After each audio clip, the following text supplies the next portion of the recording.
বিড়ালের মতো 500 বছর বেঁচে থাকার কোনো লাভ নাই। সিংহের মতো 1 ঘন্টা বাঁচতে চাই।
আবার কবে দেখা হবে আমি জানি না, তবে একটা দাবি করে যাব, আমি সাইদি আল্লাহর এক নগণ্য গোলাম।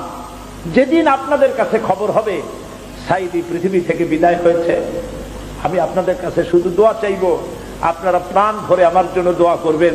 আল্লাহ রাব্বুল আলামিন কিয়ামতে আমাকে যেন ক্ষমা করে দেন, আল্লাহ পাক তার জান্নাতের ভিতরে যেন জায়গা তৈরি করে দেন। আমি শুধু আপনাদের দোয়া চাই। আর কিয়ামতে আমি চাই যারা আমাকে ভালোবাসলেন, যারা আমাকে মহব্বত করেন, তাদের সংখ্যা আমি জানি অনেক অনেক অনেক বেশি। আমি আল্লাহকে বলবো, আল্লাহ আমাকে যারা ভালোবাসে এরা আমার মায়ের পেটের ভাই না, এক জেলার মানুষ নয়, অন্তত আমাকে ভালোবাসে, সে তো দিনের জন্য।